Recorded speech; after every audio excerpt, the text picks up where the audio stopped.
Thank you very much, Juan. Congratulations, Carlo. Congratulations to all the team. It is a real pleasure for me to be here. And as you can imagine, as being one of the old wolves of the cardiology, not in Brussels, but in this country, they have given me an ancestral talk, So that means when they give you such a title, you know that you are becoming old indeed. Well, basically, what does it mean, this ancestral, that term? It means simply that you know that you are using what your parents, your grandparents, and even the ones before actually have been producing in terms of mentality that comes to you without even realizing. It's an inheritance that you have. And this inheritance can be positive.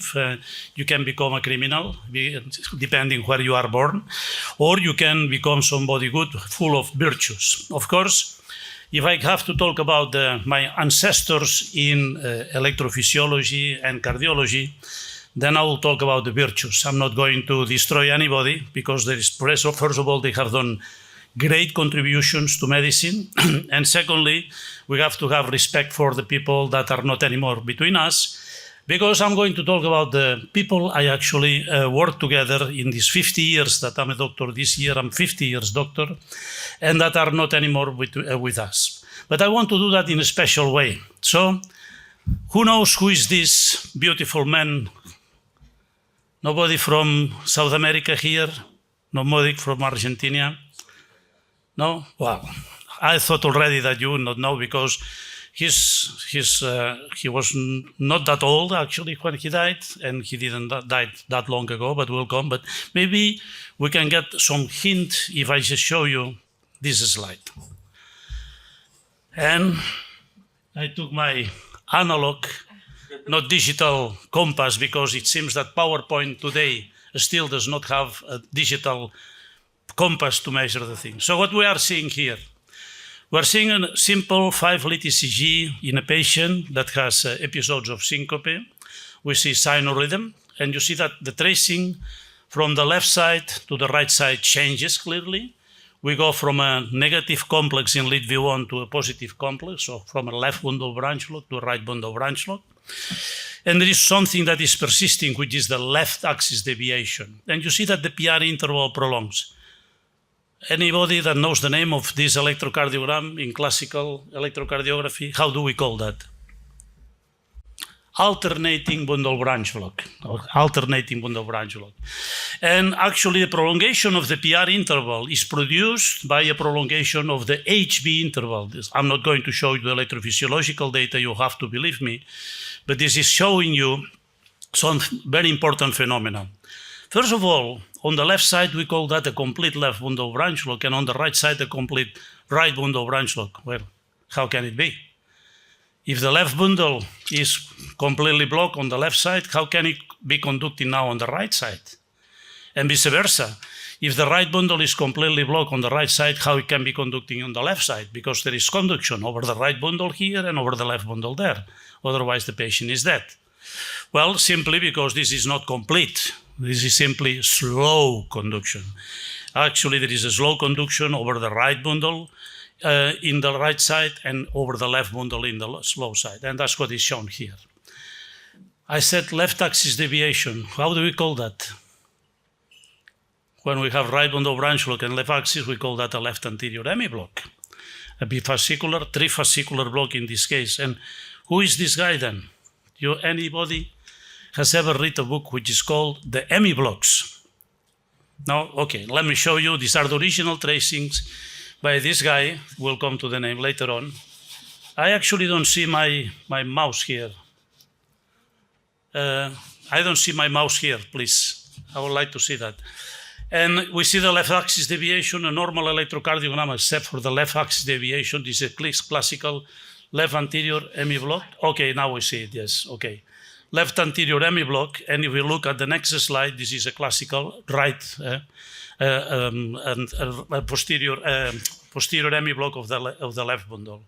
So this was described, and this was described after enormous pathological studies done by the group of actually Argentina, the Ramos Mejia's hospital, and these are the last presentations actually by Marcelo Elisari about the anatomical pathological data on the left bundle branch. The sections, one is done by sections and the other one is dissecting. And you see that the conduction system is very complicated. And there are many discussions about, the septal branch in the middle, so that you would have not only an anterior fascicle, a posterior fascicle, but also a middle fascicle. And who was this guy? Well, nobody else and nobody less than Mauricio Rosenbaum. And Mauricio Rosenbaum has become famous in electrocardiography because of the EMI blocks, but he also described the phenomena of phase 3 and phase 4 block. And one of his best collaborators was actually this violist, which is Pablo Chiale. He died in 2014. And you might know the concept of cardiac memory. Well, cardiac memory was described by Pablo Chiale together actually with Mauricio Rosenbaum. So here, conduction disturbances, remember, they are still important in our everyday practice of cardiology. Who is this guy? Nobody? Incredible. Nobody knows this Frenchman? No. Good try. No, somebody knows this American guy? No? Frank Marcus? Doesn't ring a bell? We'll come to the French Michael. They worked together in Paris. And what do you think about this electrocardiogram? And that will tell you actually what they were doing at that time. You have to deal with this every single day in your clinical practice. So what do we see here? We have a very strange electrocardiogram. Sinurhythm with a special P wave. If you look at, for instance, lead 3, you see that it's negative positive. Look at the P wave in lead V1. It's fragmented. It has actually several deflections. We look at lead 2, 3, V2. It seems that it might be even there, that you might have a delta wave, suggesting maybe some pre-excitation. And then we see a QRS complex, which is nothing special, but afterwards, after the QRS complex, we see here a strange deflection. Look at lead V2, for instance, here, which looks like, he has sinus bradycardia, and there is a second P wave. Is that an atrial bigeminy? Don't let you get confused. Look at the repolarization in the precordial leads. What do you see? Major negative T waves and also in inferior leads, which suggests you immediately the diagnosis of what? Right ventricular dysplasia, and this is not a P wave, this is an epsilon wave, okay? So who was this famous guy here? Guy Fontaine, died at 82 years of age, 7 years ago. He's the one that actually started fulguration, which we don't use anymore, which was an ablation, but using a DC shock machine and giving a shock in the His bundle or in the ventricle, because he was doing ablation of ventricular tachycardia, with DC shock ablation. I have done that also at that time in Maastricht. And he actually, as I was telling you, was collaborating with Frank Marcus, who became 94, by the way. You'll see that many electrophysiologists become very old. I hope I will do also. And he was one of the pioneers, not only on right ventricular dysplasia, but also catheter ablation. Although, I have to say, we'll come back to that, there are some other people that have to be recognized on that. And who is this? Jean-Baptiste, you know him. You have drank a lot of wine with him in the past. But he has become old, and unfortunately, he also passed away. He's also French guy, yeah. Look at this. Oh, well, don't tell it. You have been at even 3 o'clock in the morning drinking wine with him. Now, let's see what Guido was doing. Incredible. He was a pioneer of cardiac surgery. I will come back to the details, yeah. But look at this slide. This is unique. You'll never see that again in your life. What do we see here? We have a right atrial channel, a right ventricular channel, unipolar recording. We have lead 2 of the surface ECG and a stimulation channel, okay? Now, let's have a look. You see sinurhythm on lead 2, no problem, beautiful. But now all of a sudden you see that we are stimulating the right ventricle. You see the stimulus artifacts on the bottom. And this is completely independent from the sinurhythm. completely. And you can see, of course, the sinus is just running normally with the sinus rhythm, but the right ventricle we stimulate and we actually give premature beats because we are trying to induce ventricular tachycardia in this patient. So what's happening here? The right ventricle, and this is not a transplant patient, has no two hearts. Yeah? No, not at all. What has happened here? What was Giraudon doing at that time? Gerard Giraudon.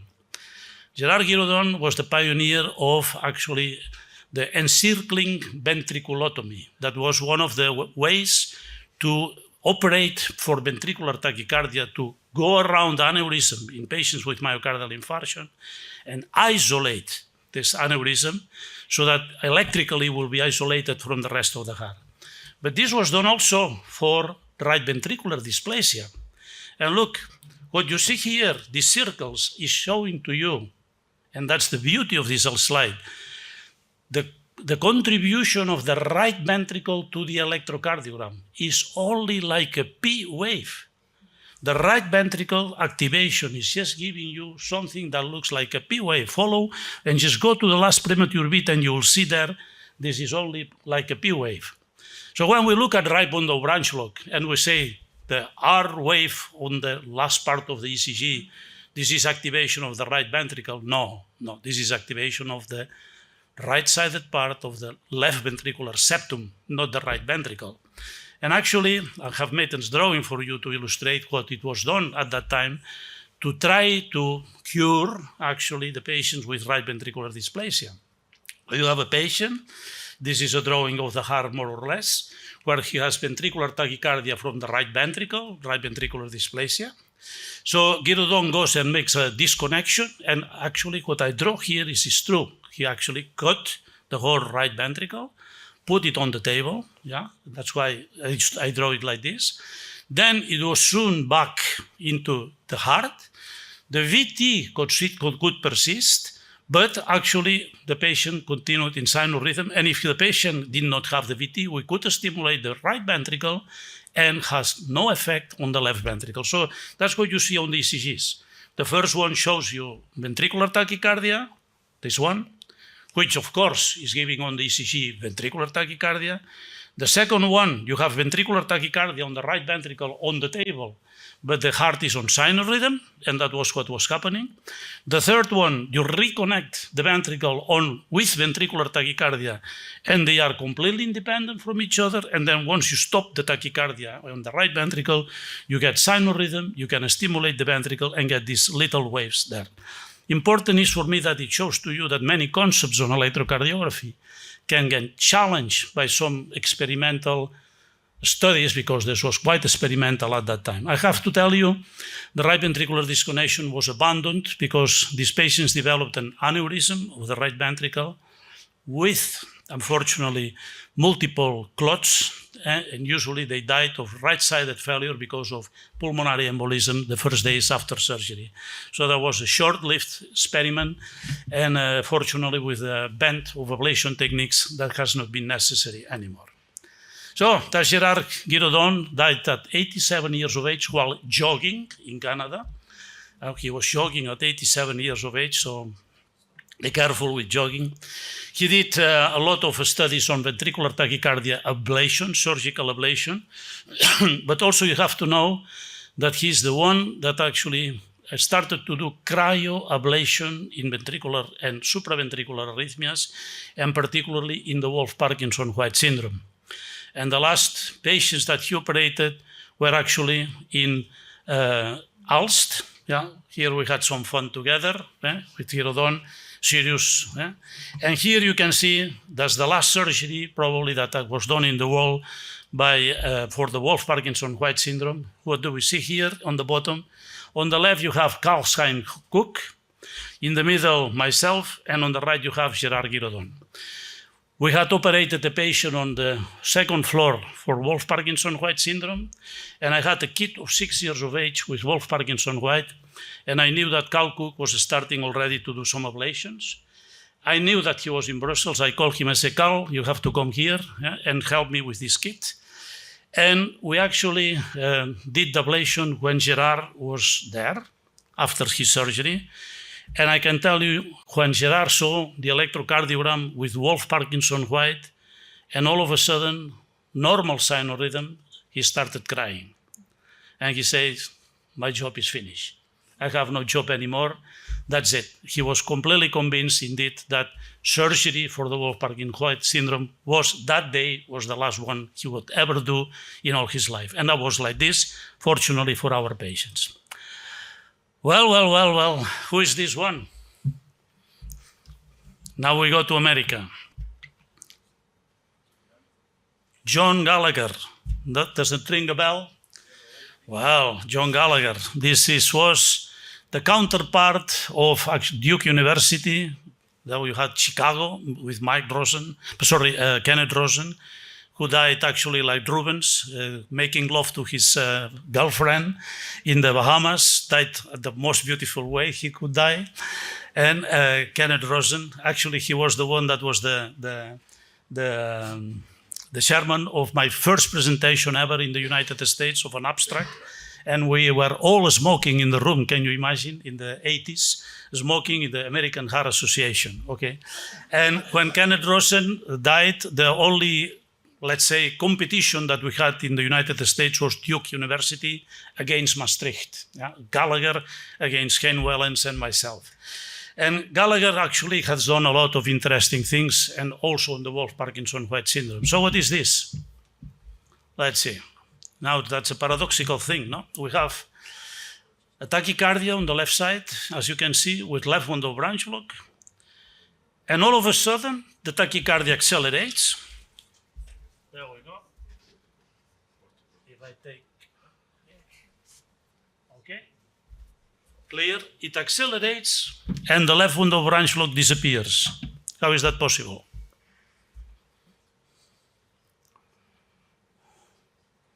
No hint? Or is the way around? When the left window branch block disappears, the tachycardia accelerates. Well, that's indeed what is happening. Look at this. What you have here, you have a patient with a left-sided accessory pathway, which is shown on the top of this drawing here. I still have problems with this mouse. You might think that I'm a cat. And okay, there it is. Okay, so left-sided accessory pathway. Here we have the tachycardia with left window branch block. And this is the circuit. And at the moment that the left window branch block recovers, the circuit becomes smaller and the tachycardia accelerates. Yeah? Okay, so that's a classical diagnosis of a circus movement tachycardia over a left-sided accessory pathway. And if we go to this one, that's exactly the same, but now with a right window branch block. So we have a tachycardia. That's exactly the same phenomenon. Wait a minute. I have to measure well. Okay. There you go. You see tachycardia accelerates and the right window branch block disappears. No, it's the contrary. When the right window branch block disappears, the tachycardia accelerates. So whereas the accessory pathway now on the right side of the heart. So these were the studies that we did at that time with John Gallagher and all this. And he was also, remember, he's the first one that promoted ablation of the His bundle for the treatment of patients with uncontrollable atrial fibrillation. That was John Gallagher, the one that started this. Died at 77, 5 years ago. And as I was telling you, we have to honor the one that actually performed the first ablation on WPW. And that was my good friend, Martin Borgrefe. Martin Borgrefe has to be credited for that. He did really the first ablation of the Wolf Parkinson White syndrome. Who is this guy? You know him, yes? Nobody else? Well, yeah, Carlo for sure. He has become famous for many, many things, but I want to show you one of his case reports, because it's just a case report, but it just shows you how creative he could be, that he would be able to make a publication from anything, from anything. And this was an electrocardiogram that shows, as you can see, a 12-lead ECG, 25 millimeters per second, with sinurhythm. We see a clear sinurhythm without any problem. But there are two types of complexes. And the other thing which is funny, Look at the precordial leads. What's happening here? And look at the P wave in lead 1. This is not a normal sinus P wave, or it is normal, but there is something wrong. What is the problem of this patient? Just forget now the abnormal QRS complexes, just the normal QRS complex. What is the diagnosis? Patient has dextrocardia. Yeah, that's dextrocardia. Okay, so that's why you see that the precordial leads become smaller, smaller, smaller, smaller, because the heart is not on the left, it's on the right side. Yeah, and secondly, because of the P wave. Yeah, the P wave is negative because the heart is completely, it's like you have reversed the leads. And that's how you look at dextrocardia. You look at the lead 1, you see a negative P wave in sinurhythm, and the first thing you do automatically is look at the precordials. If the precordials are normal, then the leads are reversed, nothing else. But if the precordials show this pattern, that they become less and less and less and less positive, the voltage decreases, then this is a dextrocardia. And what is the other complex? There are at least two possibilities. They say that in electrophysiology and electrocardiography, you have always to think of three. Two that are true, possibly, and one that is for sure not true. So the one that is not true is that these are not atrial premature beats, no? Okay? So, but it shows a delta wave. Look at this. In lead 2 and lead 3, and also if you come here, now you have a negative complex. So it could be PVCs, ventricular premature beats, from the right ventricular outflow tract. That's one thing. Or it could be the Wolff-Parkinson-White syndrome with 2-to-1 block over the accessory pathway. Yeah, and that is it. That's actually what it was. That's a case of a Wolff-Parkinson-White syndrome in a patient with dextrocardia, yeah, like this. And where is the accessory pathway located? Because now we have to ablate. How do you do that? How do you do that? You know, you have one button. Where is the radiologist? He's there. The button to reverse the image of the X-ray. Yeah. So you put your patient like normal, and then you just put, your button. You reverse the image, and right is left and left is right, and you just go and perform the ablation as normal. You are looking at the mirror image. So the accessory pathway is, of course, located. I'm sorry, I'll go back, okay. The accessory pathway, still problem with this. The accessory pathway, where is it located? If you have a negative complex in lead V1 and V2, positives in 1, in 2, 3, and AVF. Is located in V1 or in V3? Located in V3. It's a right-sided accessory pathway, but it's located in the left side because electrocardiographically. Okay, very good. So that was Hein Wellens, indeed, died in 2020, 85 years of age, and of course his major contribution was after Dürer and Kummel to be the guy that actually started the whole, let's say, a world of electrophysiological studies in men, first with supraventricular arrhythmias and later on with particularly the induction of ventricular arrhythmias in men. He was a golfer also. We played very good, very frequently. I mean, good is another word.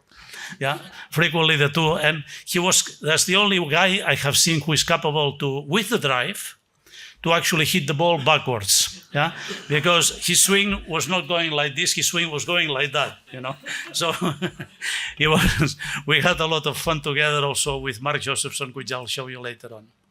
And who is this? No. We now go to Ireland. Now, have a look at his tie. Here the tie. You see the tie here? Where is my mouse again? The mouse marcher niet, jongens. Here, okay. Look at the tie. The pin on the tie. What is this? Aha, long QT. Okay, I have Brugada syndrome. Okay. This is long QT. Okay? Good. Who is that? How do we call the long QT syndrome also? They have two eponyms. We have the one with deafness, which is the Charlen-Langer-Nerfeld syndrome, And the other one we call the Romano-Ward syndrome. And who was Ward? Ward was a pediatrician, actually, not a pediatric cardiologist, from Dublin. That's actually Ward. You see here, a typical electrocardiogram of the long QT syndrome. That's not the original one, but I brought for you the original of him, the ones of the girl, 14 years of age, that actually showed this long QT, extremely long QT. And actually, these are the recordings, the original recordings from 1964, showing actually the torsada de pointes in this girl. And this is the Romano-Ward syndrome. Romano is, where is he coming from? Italy. He's an Italian guy. They described the same problem completely independent from each other. They were not working together, but we call it the Romano-Ward syndrome. Died only 4 years ago and became 98. And we corresponded, the last time I corresponded with him was actually 2 years before he died. And in fact, we had some mails, and here we have a picture of the time that I was invited to give an honorary talk for him on the occasion of the 50th anniversary of the publication of the long QT syndrome. That was in Dublin. And you see here we had, me with the Brugada pin and he with the long QT syndrome. I'm going to tell you one thing. That one there, I painted it myself. It's fake. Okay. And now, who is this one? That handsome guy.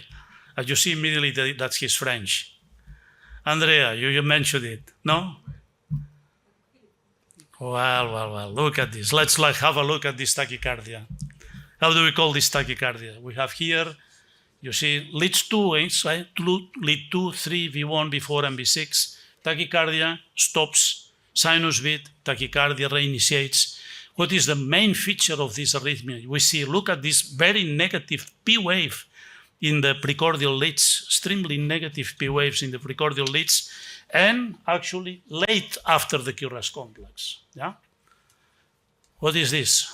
This is a typical electrocardiogram. It's incessant supraventricular tachycardia with negative P waves in leads. Be careful here because this is the P wave, not the QRAS complex. That's the QRAS complex. Negative P wave in leads 2, 3, and AVF, and in the precordial leads. Incessant tachycardia using a slow conducting accessory pathway retrogradely. Retrogradely, this is an accessory pathway, sinus beat, and it starts and like this. And look at this electrocardiogram. This is very important that you realize this is a kit that actually, if you look at the electrocardiogram also, this low voltage in the leads 2 and 3 indicates has already dilatation of the heart.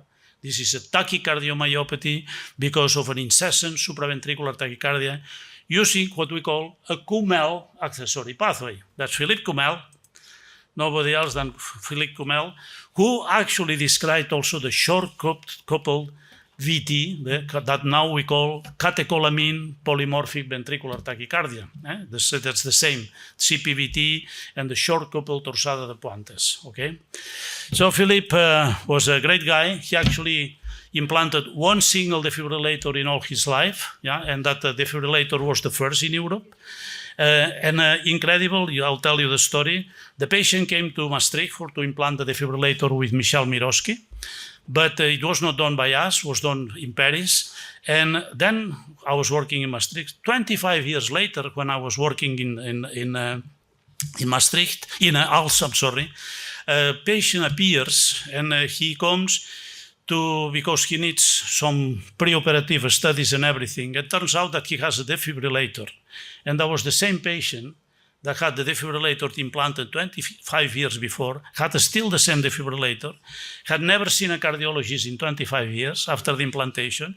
He was completely happy and doing well without any problem. The defibrillator, of course, was 23 years already completely out of battery or anything. So we explanted the defibrillator at that time, and well, the patient died later on of cancer, not of a heart problem. Here you see us with Philippe Kumel in a meeting and Jean-Pierre Van Durme, and look, they just cut you, but you were there also. You remember that meeting that we had here in Belgium. Philippe Coumel was a real genius. You remember probably the triangle of Coumel also, to understand the mechanisms of arrhythmias, the autonomic nervous system, the trigger, and the modulating factors. This are the three things. In fact, I actually gave the name triangle of Coumel to this triangle of Philippe in the meeting that we had in 1987 in Maastricht to honor Hein Wellens at that time and 20 years of program electrical stimulation. Now, we need one woman, and this woman, I tell you, weighs heavier than all the men that I'll show you, because this is an incredible woman. Who is this woman? You see that it's coming from Philippines. Now, we are all the way down to the other world. Now, Philippines. Not a hint. Marcos? No, I'm not going to show you Marcos in science. I mean, maybe in a motor show to show all the shoes and everything, but no. What is this? Let's see. This is a special electrocardiogram. Okay, we have here a patient that shows the spontaneous initiation of a tachycardia, and you see that the PR is prolonged. There is an atrial extrasystole here, and then the tachycardia starts, and if you look carefully, you see that in lead 1, there appears something which is negative, about 120 milliseconds after the QRS complex. The tachycardia continues, and at the end, we see the disappearance of this negativity here, and the tachycardia stops, okay? Now, you see it very nicely also in lead V1, and you see that this negativity, this positivity, here, it disappears. So we have a negative P wave in lead 1, a positive P wave in lead V1. In fact, it's a double, if you look carefully, and we'll see it in later on, I'll show you that more clear, but this is actually a P wave that indicates left to right activation of the atria. And this is a classical example of a circus movement tachycardia using a left-sided accessory pathway. So what? Now you're going to say, you have already showed a couple of WPWs. Yeah, that's it, okay. That's a left-sided accessory pathway. You see, initiation by the premature beats, then a cause stops retrogradely, no problem at all. Now, who are these three? The three musketeers, I call that. In the middle, you have Peter Friedman. Peter Friedman is the guy that described the surviving Purkinje fibers in myocardial infarction, post-myocardial infarction. He was working with Andrew Witt in Harvard. And Peter came as a fellow to Maastricht together with Karl-Heinz Cook. You look, he looks demoniac, Karl-Heinz Cook there. Well, we had to keep the nurses in jail when he was there around because they were all getting crazy about this guy. And we were working together, and that patient actually was a patient of Karl-Heinz Cook and died suddenly. And actually at that time we were not performing ablations, but the patient had been put on flecainide. Does it ring a bell already? So you have a patient who has a WPW, you put on flecainide, and then he dies. He dies suddenly, okay? And we did not realize that until later on together with Carl, when we look at the electrocardiogram again. Now, let's have a look at lead V1. We used to call that an incomplete right bundle branch lock, yeah? But this is not an incomplete right bundle branch lock. It's too rounded. It's not sharp like the incomplete right bundle branch lock that we see in young people. No, this is rounded. And you know that we have learned that this can be a J wave. A J wave like we see when the electrocardiogram normalizes in patients with Brugada syndrome. And here you have a typical example, a Japanese guy died suddenly in Germany, entered the hospital on February the 5th and had this electrocardiogram, typical pattern.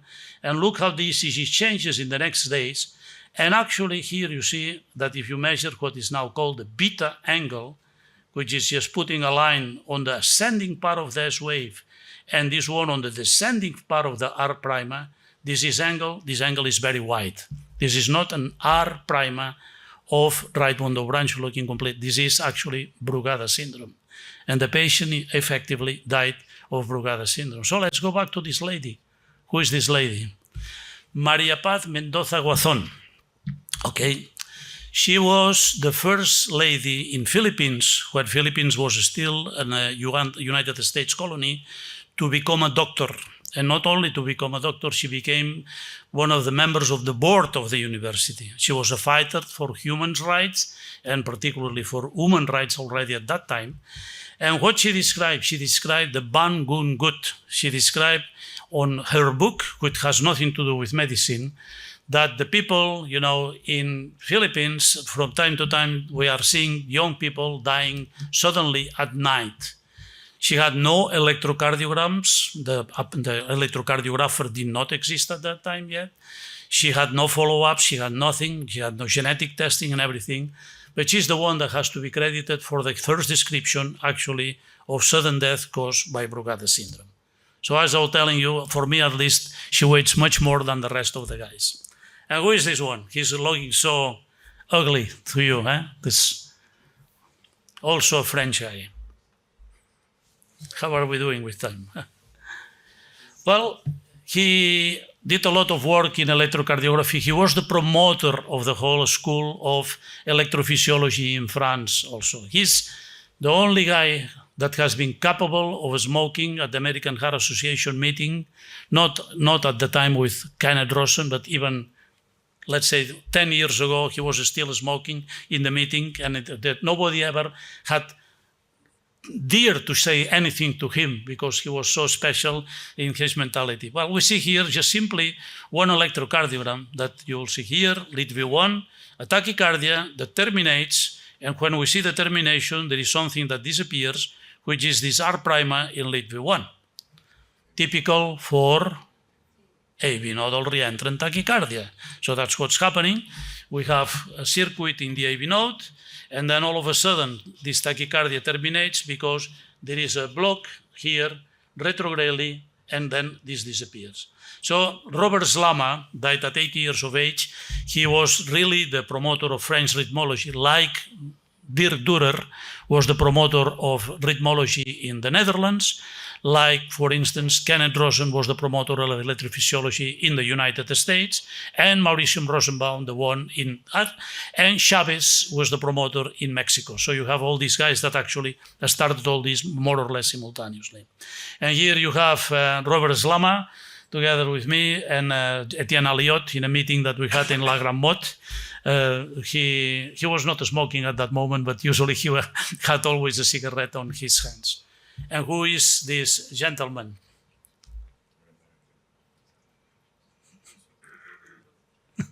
Yes, Mark Josephson, indeed. Mark Josephson unfortunately died very young also. And Mark, he was working at the University of Philadelphia in Pennsylvania. He is the guy with Harkin, the surgeon, behind the aneurysmectomy and the endocardial resection for the treatment of ventricular tachycardia. But I want to show you one thing, because he was, you probably know his book on electrophysiology, but he was fascinated by other things. And one of the things that actually he enjoyed very much is when I showed him this electrocardiogram, 3 electrocardiograms. Discussing one phenomenon, which is the role of the atrium in AV nodal reentrant tachycardia. We had enormous discussions together. He was the promoter of my doctoral thesis, and my doctoral thesis was dealing with AV nodal reentrant tachycardia. And we had discussions. And one thing I have to tell you, he did not understand entrainment. There was no way we could, we had discussions with Al Waldo, was also a fellow of mine. Can you imagine? When he was in Maastricht in the Department of Physiology, he was coming to work with me. We had a lot of fun also. And with Mark, we tried, Al and Albert Waldo and myself, to show to Mark what was the concept of entrainment. He could not understand it. I do not understand why, because he was a very clever guy, but there was no way. So we discussed about the role of the atrium in AV nodal reentrant tachycardia. And he actually had shown some examples of a retrograde block during the tachycardia, showing that the atrium was not part of the circuit. And I showed him this slide. And this slide shows to you sinus rhythm on the top here. And then we have here a tachycardia, which is the same here on the bottom. But there are subtle differences between the two. If you look here, you'll see that lead V1, here and there, they are different. This is not clean. This is not clean. The baseline is not clean. Yeah? I'm not going to waste a lot of time of your patience on this, but what is that? This is showing the one that it shows that the baseline is not clean. This is atrial fibrillation with AV nodal reentrant tachycardia continuing. And here you have the classical AV nodal reentrant tachycardia. And he loved that tracing. He loved that because it was actually completely supporting in another way the fact of what he was saying, that AV nodal reentrant tachycardia is intranodal and that there is no pathway on the atrium. Now, we know nowadays that this is also maybe not true, that there are patients that have, these exit pathways that go to the left atrium, etc., and that the thing is much more complicated, that we have sometimes to ablate from the left side in AV nodal tachycardia, etc., etc. But well, that was a little bit. In fact, one of the moments that we had fun together, died at 74 years of age 8 years ago, and he was for sure the guy behind the whole good treatment of ventricular tachycardia. And you see him here behind, yeah, here. That's in the meeting of Maastricht. That's myself when I was young, and she was the queen at that time. It's not anymore. And Marjos is enjoying here the meeting. We had terrible discussions about the parallel testing and the serial testing of antiarrhythmic drugs. But I'm going to go to this guy here. Who is this? That's a real French gentleman. Look at him. Yes.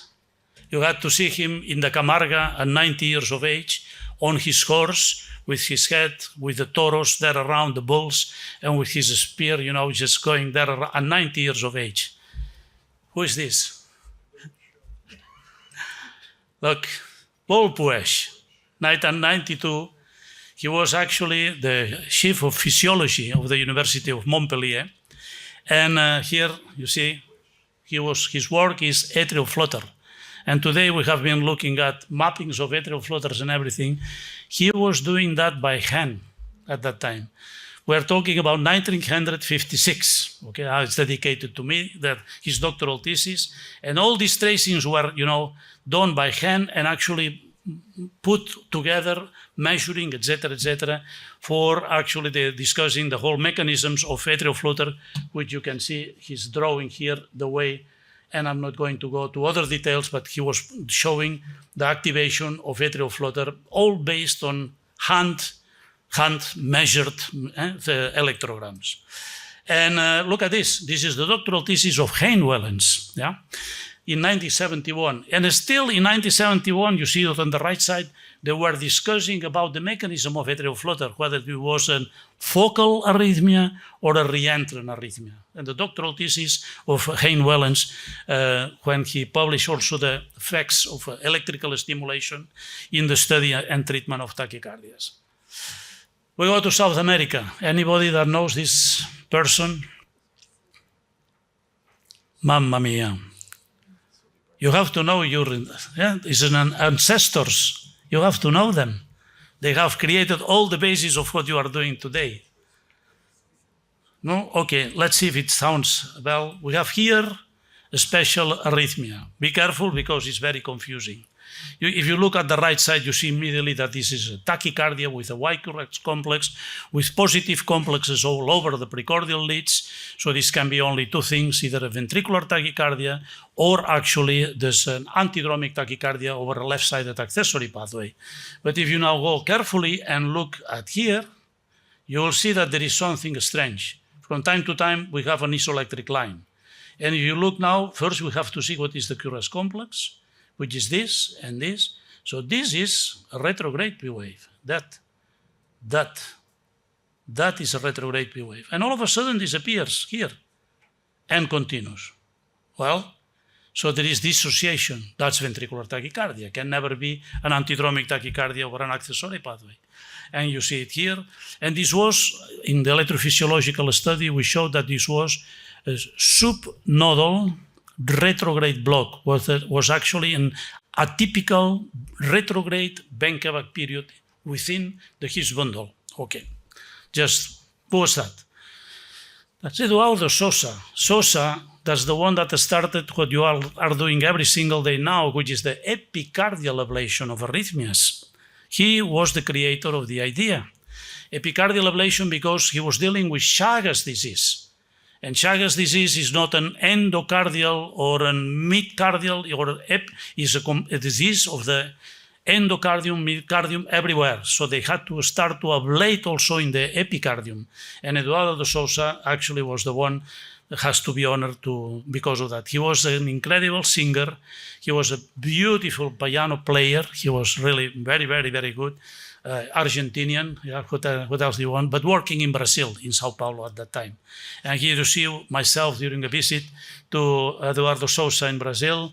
Here you have Andres Pedres Riera, who is probably the only man in the world at the present time that knows everything about vectorcardiography, a technique that has been completely forgotten. And I have now had the honor to write some articles together with him for some and other people with some new electrocardiographic ways of looking at the electrocardiogram. You will see some publications coming soon. Three-dimensional ECGs, actually a very special thing. Not vector, but ECGs. Well, we go to the next one. Fortunately, he died suddenly in my country, in the province of Gerona, during a meeting that we had in Barcelona when cycling.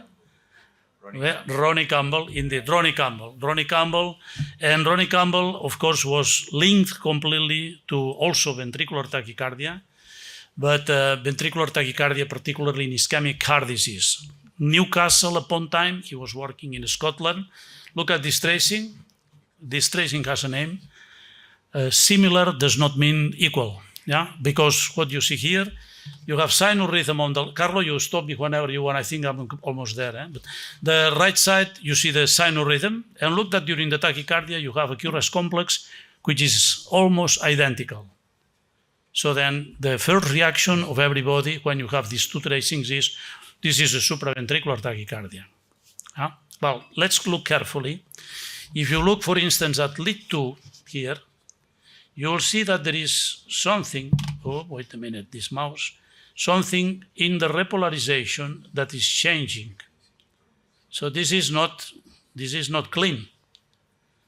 There is, if you would measure that, I'm not going to do that now, not to lose some time, but this is dissociation. So this is a ventricular tachycardia with sinurhythm. And the reason that they are similar is because they have the same activation pattern of the ventricle.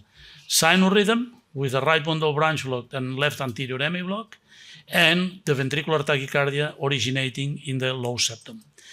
And just one more, because I think really that has to be shown. We could listen to you for all that. Yeah, but you know, I'm 50 years in the business, so I have many friends that, well, this Ronnie Campbell died at 51, as I was telling you, and he was also a pioneer on surgical treatment of PT. But this one we have to look at.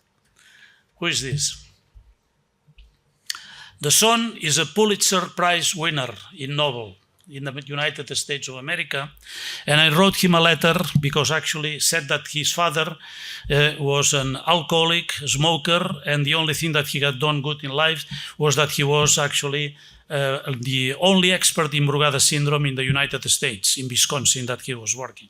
And I wrote him a letter and I said, you have never known your father like he was, because I have known him very well. And of course, he smoked, he drank a lot indeed and everything, but he was a very clever man, a very sympathetic man, a very lovely man. But well, I'm not going to discuss any more about that. I was very disgusted to read the book of the son, a Pulitzer Prize winner, at the way that he actually was treating his father, because he was coming from Pakistan. And of course, he had some problems with immigration in the United States, etc. But who is this? Well, let's see. When you have a tachycardia like this one with a wide QRS complex and left bundle branch block, what is the differential diagnosis? Just the first one, 3 diagnoses. Supraventricular tachycardia with aberrant conduction, a ventricular tachycardia from the right ventricle, and the third one, ventricular tachycardia from the septal part of the ventricle. Or there is a fourth one. Well, let's see the next slide, if it brings light to it. Bundle branch reentry. Bundle branch reentry tachycardia. And you have seen that's the original drawings by Mashoud Akhtar, who described bundle branch reentry tachycardia, one of the first ventricular arrhythmias that we can cure with ablation of the right bundle or the left bundle, depending upon the circuit. Yeah? And not only that, he's the one that actually put the ground to understand the mechanisms of these fascicular tachycardias in children that can lead also to tachycardiomyopathy. You see here a narrow QRS complex tachycardia, but it's completely dissociated. You see that the P wave is dissociated from the QRS complex. And that's thanks also to the work of actually Mashoud Akhtar that we understood bundle branch reentry. Here we can have him. We were together with Hein Wellens and the group of Utrecht in the Netherlands with one of the meetings where we are discussing about all these things. And I'm going to stop here. I just want to stop with Bernie Laun. Bernie Laun is a Nobel Prize, not of medicine, but that's the one that actually was behind the Doctors Against Nuclear War, if you remember that. So he actually died very old. He was all the time fighting with these three guys. You know who the three guys are? From left to right. Michel Miroski, the one that invented the defibrillator, together with Morty Maurer, who also invented the defibrillator, and with, you know about the MADIT study? Arthur Moss. Okay, he became 86, and that's the guy that actually, with the MADIT trials, made it possible for us to really implant defibrillators in a prophylactic way. Here, Bernie Laun, when we were actually in Venezuela once, getting a decoration from, was not Chavez that was giving, that was the university, don't worry. Well, I will leave it here. I don't know whether I wasted my time for the competition. Thank you.